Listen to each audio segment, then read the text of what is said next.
Oh, hey. I was just playing on my Nintendo Switch. Pokemon Scarlet and Violet, that is. Crazy to think how far games have come within the last few years. Well, I mean, not Scarlet and Violet, but I think you catch my drift. And not even just video games, but also esports. I mean, when you think about it, it's evolved into a huge phenomenon over the last few years. Millions of people from all over the world gather to compete in events and tournaments. Some do it for the sake of getting that title of the strongest, and some do it just for fun, but haven't you ever wondered about the process of what exactly goes into building an esports team?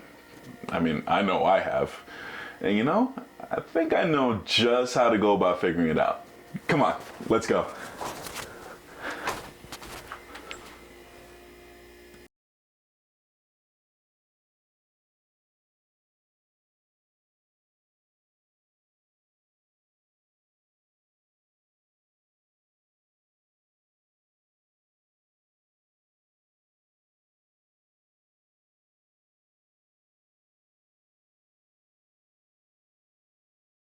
All right. Can you introduce yourself and explain your role in putting together an esports team?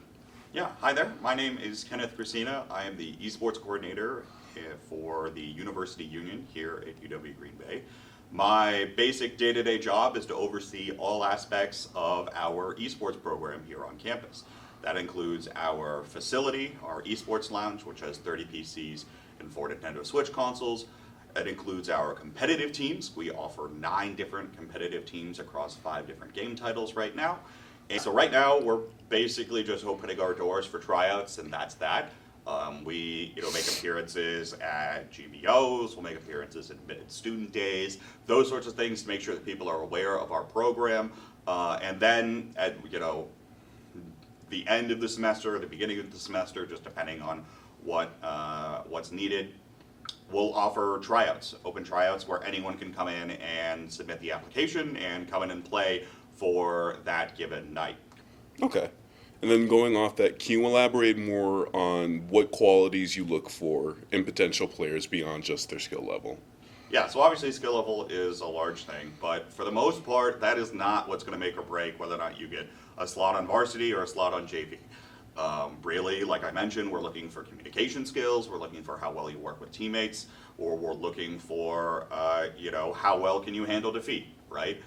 When things don't go your way, you start getting real frustrated and tilted, as we like to call it. Do you exhibit some of those toxic behaviors? Those are things that we want to try to avoid to build the best environment possible.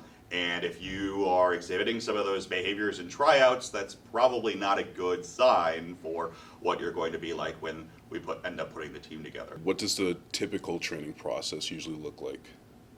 So for the most part, after the rosters have been decided, I will sit down with each team for about an hour, and we will go over collectively setting the goals for that team, setting that team's values, and setting the expectations for how many nights a week are we practicing, what nights per week are we practicing, so that we can lock into that weekly schedule, and then me telling them, all right, this is when your matches are and when you should be expecting them. So a lot of that is back and forth, and a lot of that is generated by the players themselves. I'm not one to sit there and say what they should believe or what they should do.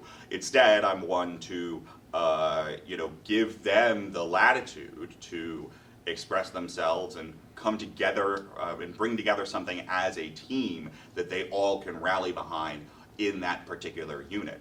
And our JV Valorant team is going to have significantly different values than our more competitive Rocket League varsity team. The JV Valorant team is in it because they all know each other, they're all friends with each other, and they just want to compete and have fun.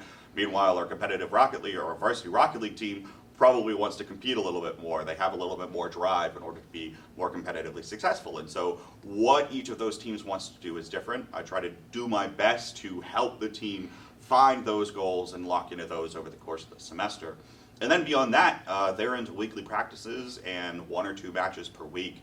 We don't get a lot of time to practice before we get right into the consistent schedule. And those practices sometimes are scrims, sometimes are the team all queuing up together and ranked, sometimes they include VOD reviews of recent matches or practices that the team can go over and help try to provide some feedback for themselves on. And that just about does it. it's not just skill that's important when it comes to building an esports team, but it also takes strategy, teamwork, and always a drive to improve from every game. Every match is a step forward, but for some of these teams, it's simply just the beginning.